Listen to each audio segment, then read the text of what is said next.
Corruption کے ذریعے ان کی روزی روٹی ہمیشہ کے لیے ختم ہو جائے گی۔ اس کے باوجود جب بھی اس کی کوئی تصویر آتی تو اس کے ہم منصب اس کے ساتھ تصویر کھنچوانے میں فخر محسوس کرتے ہیں۔ آپ کی صلاحیتیں نہیں ہوتی۔ جب آپ چور دروازے سے ملک کے وزیر اعظم بن چکے ہوتے ہیں تو پھر ہمیں ایسی تصاویر تو ملے گی۔ بسم اللہ الرحمن الرحیم۔ السلام علیکم۔ امید کرتا ہوں اللہ کے فضل و کرم سے آپ سب خیریت سے ہوں گے۔ اکثر اوقات اگر ہمارے ملک کے وزیر اعظم بیرون ممالک میں جاتے ہیں، کسی ایونٹ میں یا کسی کانفرنس میں جب وہ شرکت کرتے ہیں، مختلف ممالک کے ہم منصب شخصیات کے ساتھ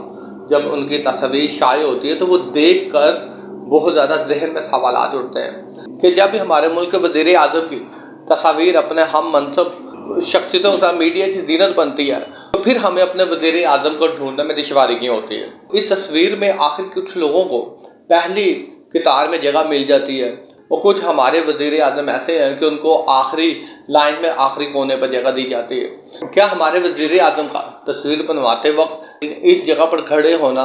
خود کا انتخاب ہوتا ہے یا دوسرے ممالک کے ہم منصب جو شخصیات ہیں وہ ہمارے ملک کے وزیر اعظم کی صلاحیت و قابلیتوں سے بھرپور واقف ہیں، ان کو اچھی طرح جانتے ہیں کہ یہ ہمارے ملک کے لیے کیا کر رہے ہیں اور ملک ہمارا جو ہے وہ کیوں ترقی نہیں کر رہا، وہ کیوں آئے روز یہ پاکستانیوں کے کندھے پر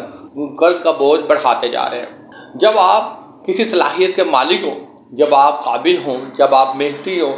جب آپ اپنی قوم کے لیے دن رات سخت محنت کر رہے ہوں تو پھر میرے خیال میں لوگوں کو سب کچھ نظر آ رہا ہوتا ہے، لوگوں کو یہ بخوبی پتہ چل رہا ہوتا ہے کہ کون مخلص ہے اور لوگ آپ کو عزت کی نگاہ سے دیکھنا شروع کر دیتے ہیں۔ لیکن جب آپ کے دل میں چور ہوتا ہے، آپ لوگوں کو بیوقوف بنانے کی کوشش کر رہے ہوتے ہیں، آپ کی صلاحیتیں نہیں ہوتی، جب آپ چور دروازے سے ملک کے وزیر اعظم بن چکے ہوتے ہیں تو پھر ہمیں ایسی تصاویر تو ملے گی جہاں پہ آپ کے کھڑے ہونے کی جو جگہ ہے وہ سب سے آخری قطار میں ہوگی۔ حالانکہ پاکستان میں ایک ایسا وزیر اعظم بھی گزرا تھا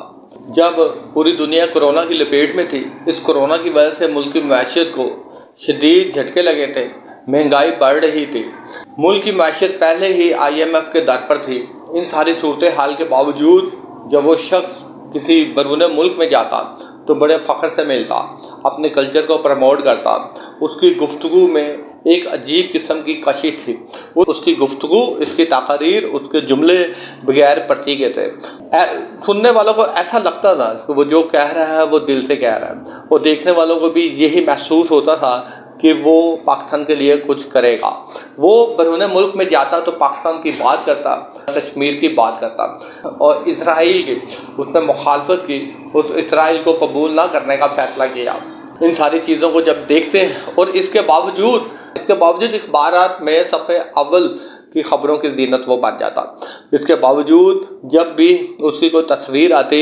تو اس کے ہم منصب اس کے ساتھ تصویر کھنچوانے میں فخر محسوس کرتے، اس کو پہلی قطار میں جگہ دیتے۔ کم از کم اس وقت ہم پاکستانیوں کو یہ چیز تو محسوس ہو رہی تھی کہ یہ شخص جب باہر جاتا ہے تو تمام پاکستانیوں کی عزت اس کے ہاتھ میں ہوتی ہے،